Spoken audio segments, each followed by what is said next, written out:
बिस्मिल्लाहिर्रहमानिर्रहीम अस्सलाम वालेकुम स्टूडेंट्स। रिज़ल्ट आपका आ चुका है और आपको इस वीडियो में मैं कंप्लीट बताऊंगा कि किस तरह से आपने अपनी सीजीपीए को काउंट करना है, किस तरह से आपको पता चलेगा कि आपकी सीजीपीए अच्छी आई है या बुरी आई है, कौन सा सब्जेक्ट फेल हुआ है ख़ास तौर पे फर्स्ट सेमेस्टर स्टूडेंट्स के लिए, और इफेक्टिव सीजीपीए क्या होती है, ईच एंड एवरीथिंग। ठीक है, आप लोगों ने वीडियो कंप्लीट वॉच करनी है। अभी थोड़ी देर पहले एक वीडियो मैंने अपलोड की थी कि रिज़ल्ट अनाउंस नहीं हो रहा है, तो अभी मैं आपको एक चीज़ बताऊं कि अगर आपका अभी भी एलएमएस इशू कर रहा है, जब आप लॉगिन करते हो इशू कर रहा है, तो आपने उसको रिफ़्रेश लाजमी करना है। आगे से वो कंटिन्यू का ऑप्शन बोलेगा, कंटिन्यू पर क्लिक करना है, वेट करना है, आपके पास आपका रिज़ल्ट ओपन हो जाएगा ऑटोमेटिकली। आप यहाँ तक आ जाओगे। ना भी आ सको तो आप सिंपल ऊपर जो थ्री लाइंस आपको नज़र आ रही है उस पर आपने क्लिक करना है और यहाँ पे ग्रेड बुक पर आपने क्लिक करना है और आप रिज़ल्ट पर पहुँच जाओगे। अब यहाँ पर जब आप आओगे तो ऊपर आपकी सारी डिटेल लिखी हुई है। यहाँ पर आपको सीजीपीए शो कर रहे होंगे कि ये आपकी सीजीपीए है। अभी इस सीजीपीए आपने नहीं रहना,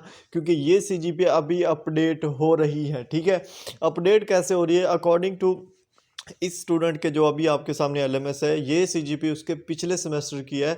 अभी जो न्यू उसकी सीजीपी आई है वो कहाँ पे आई है और कितनी आई है और कैसे उसको काउंट करेंगे और कैसे इसके अंदर इंक्लूड करके कैसे इनका एवरेज निकाल के आपको बताऊंगा कि ये आपकी टोटल सीजीपी है। ठीक है, तो यहाँ पे बात करें, यहाँ पे आपको सीजीपी शो हो रही होगी। जो फर्स्ट सेमेस्टर वाले स्टूडेंट्स हैं उनकी भी आपको शो हो रही होगी, और बाकी सारे और कुछ पे यहाँ पे लिखा हुआ होगा इफेक्टिव सीजीपी। ये वो तो इग्नोर करें एक दफ़ा इसको। बाकी ये है कि इसको नोट लाजमी रखें। आपको पता होना चाहिए कि लास्ट टाइम आपकी कितनी थी, और अब अगर वो इंक्रीज़ हुई है या डिक्रीज़ हुई है तो मतलब कि आपकी सीजीपी अपडेट हो चुकी है। अगर आपकी वही अभी पिछले सेमेस्टर वाले यहाँ पे आपको सीजीपी शो हो रही है तो फिर वेट करें, इंशाल्लाह आपकी यहाँ पर जो सीजीपी है वो अपडेट हो जाएगी। उसके बाद अगर सब्जेक्ट्स की बात करें तो यहाँ पे हमारे जो इस स्टूडेंट की बात करें तो यहाँ पे फॉल 2023, ठीक है, ये इसके सब्जेक्ट्स थे जो मैंने हाईलाइट कर रहा हूँ आप लोगों के सामने। ये इसके कितने 6 सब्जेक्ट थे। अब यहाँ पे आपको ये वाली सीजीपी शो हो रही है।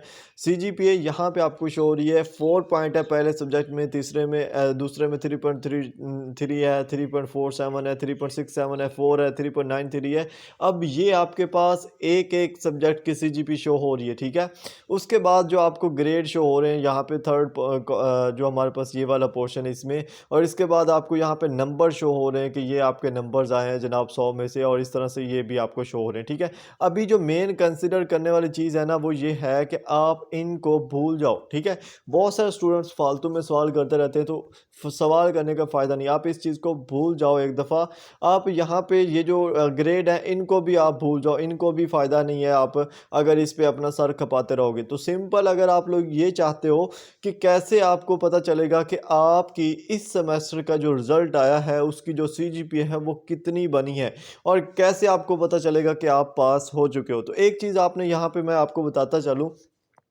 अगर यहाँ पे सीजीपी वाले पोर्शन में जो आपकी सीजीपी है वो 1.5 है या 2 पॉइंट है तो भी आप पास होंगे। यहाँ पे आपने ख़ास ध्यान देना है यहाँ पे इस पोर्शन में कि अगर जहाँ पे आपका एफ़ लगा हुआ है, ये देख सकते हैं आप B+B+ A नेगेटिव, तो जहाँ पे आपका एफ़ लगा हुआ है मतलब कि वो वाला जो सब्जेक्ट है वो आपका फेल है। ठीक है, वो वाला आपका सब्जेक्ट फेल है। एफ़ के अलावा जितने भी ग्रेड हैं A B C D ये आपके पास ग्रेड माने जाते हैं। उस सब्जेक्ट में आप पास होते हो बशर्तिया कि आपकी सीजीपीए भी डाउन हो, चाहे 2 से भी कम हो। ठीक है, चाहे 2 से भी कम होता, बहुत सारे ऐसे सब्जेक्ट्स होते हैं। ठीक है, तो एफ़ जहाँ पे लगा होगा उसी सब्जेक्ट में आप फेल होंगे जिसमें एफ़ लगा होगा, ये आपने बात गौर करनी है। ठीक है, उसके बाद अगर आपका लास्ट सेमेस्टर है और आपको लगता है कि आपकी सीजीपीए जो है ना वो बहुत कम है, लाइक 2 पॉइंट है, आपको मैं एक चीज़ क्लियर कर दूं जो न्यू स्टूडेंट्स हैं उनको भी, कि अगर आपकी सीजीपी 2 पॉइंट से ज़्यादा होगी तभी आपको डिग्री मिलेगी, अदरवाइज़ आपको डिग्री नहीं मिलेगी।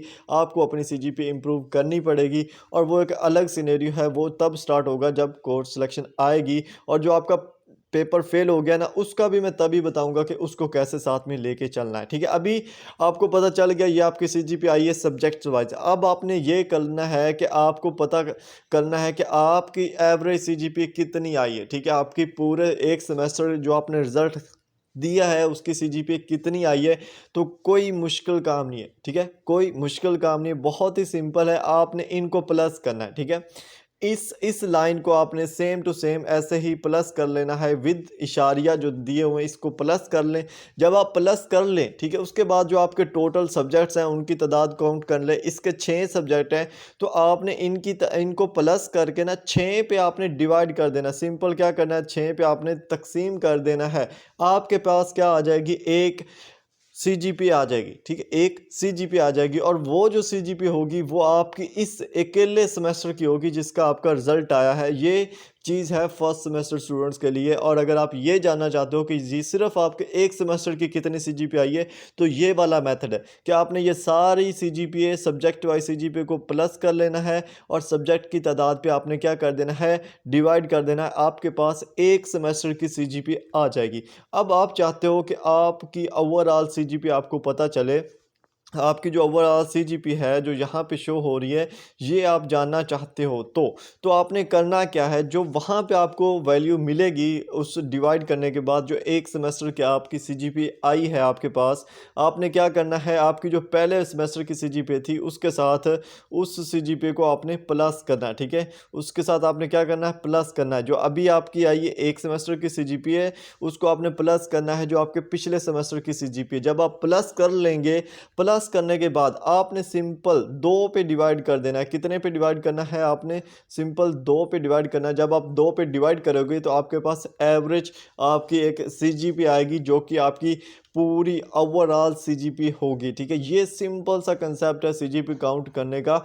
अगर आप लोग घुसोगे कि एक एक सब्जेक्ट की CGP काउंट करनी है कि इस सब्जेक्ट की जो 4 पॉइंट आई है ये कैसे आई है और ये वो, तो इसके लिए आपको फिर मेरी अलग से वीडियो देखनी पड़ेगी जिसमें मैं पहले बनाई थी वीडियो मिड के फाइनल के फौरी बाद कि ये आप किस तरह से आपकी CGP काउंट होती है। उसमें फिर आपको क्या करना पड़ेगा कि उसमें आपके जो असाइनमेंट क्विजेज GDBs हैं उनका 20% निकालना पड़ेगा, उसके बाद आपका मिड का निकालना पड़ेगा और फाइनल का निकालना पड़ेगा। उस परसेंटेज को काउंट करेंगे, काउंट करने के बाद आपकी यहाँ पे जो परसेंटेज है वो बनेगी और आपको पता चलेगा कि ये मेरी CGP बन रही है, ठीक है। अगर इतना करना चाहते हैं, आपके पास टाइम है, तो लिंक डिस्क्रिप्शन में दे दूंगा, आप वो वीडियो देख लेना। एक्सप्लेन किया है डिटेल से, आपको समझ आ जाएगी, ठीक है।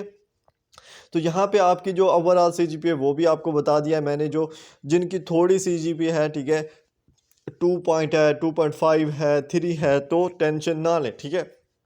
अगर अब ये आपके पास 3 से 4 सेमेस्टर पड़े हैं, 2 पड़े हैं, 1 पड़ा है, तब भी आप उस CGPA को बहुत ही ज़्यादा इंक्रीज़ कर सकते हो, बहुत ज़्यादा इंक्रीज़ कर सकते हो। मैं आपको बता रहा हूँ, सिर्फ मेहनत पे डिपेंड करता है। अगर आपकी CGPA 2 से कम है तब भी दिल छोटा करने की ज़रूरत नहीं है, आप इस CGPA को मज़ीद इम्प्रूव कर सकते हो, ईज़िली कर सकते हो, ठीक है। और जो मेन चीज़ें हैं ना वो होती है कोर्स सिलेक्शन, ठीक है। आप लोग कोर्स सिलेक्शन ही गलत करते हो। जब आप कोर्स सिलेक्शन गलत करते हो ना, मुश्किल सब्जेक्ट रख के बैठ जाते हो और बहुत ही अजीब आपकी कोर्स सिलेक्शन बन जाती है, तब आपकी CGPA डाउन होने के चांसेस ज़्यादा होते हैं। जो इन्होंने कोर्स सिलेक्शन दी होती है उसमें काफ़ी चीज़ें देख के ये कोर्स सिलेक्शन देते हैं, क्योंकि इनको पता होता है कि ये सब्जेक्ट्स इस सेमेस्टर में एक दूसरे से रेलेवेंट हैं और इनके लिए इजी होंगे, ठीक है। तो मैं कोर्स सिलेक्शन पर कंप्लीट वीडियो बनाऊंगा जैसे ही ओपन होगी। उससे पहले मैं छोटी सी वीडियो बना दूंगा कि कैसे कोर्स सिलेक्शन के अंदर कौन कौन सी गलतियाँ होती हैं जो आप लोगों ने नहीं करनी होती, क्योंकि आप कोर्स सिलेक्शन को ही जब गलत करते हो तो आपका सारा बेड़ा गर्क हो जाता है। और मैं ये पहले भी बताया है, बहुत दफ़ा बोला है। तो आप लोगों ने कोर्स सिलेक्शन अच्छी करनी है, उसके लिए अलग से वीडियो बना दूंगा। जो अभी आपका रिज़ल्ट आया है उसको छोड़ दें, इग्नोर करें। और एक चीज़ करना है आप लोगों ने कि अगर आपको हमारे इसी चैनल से कुछ भी हेल्प मिली है, आपके रिज़ल्ट इम्प्रूव हुआ है किसी भी सब्जेक्ट में, हमने हेल्प की आपकी, तो आपने लाजमी कमेंट कर देना है, हमें भी थोड़ी सी मोटिवेशन मिले। और मैंने वादा किया था कि मैं अपना रिज़ल्ट भी शो करवाऊंगा, तो वो भी इंशाल्लाह करवा दूंगा। अभी क्या मसला है कि अभी मेरा LMS ब्लॉक है और मैं LMS ब्लॉक में फ़ीस पे नहीं हुई एक, तो उसकी वजह से तो वो मैं कर लूँगा, तो वो हो जाएगा तो फिर मैं करूँगा, क्योंकि अभी वीडियो बनाने के लिए जल्दी थी। तो ये LMS लिए है अपने एक स्टूडेंट से। तो मिलते हैं नेक्स्ट वीडियोज़ में, अपना ख्याल रखना। और अगर आपने अभी तक चैनल को सब्सक्राइब नहीं किया तो लाजमी कर लेना। अल्लाह हाफिज़।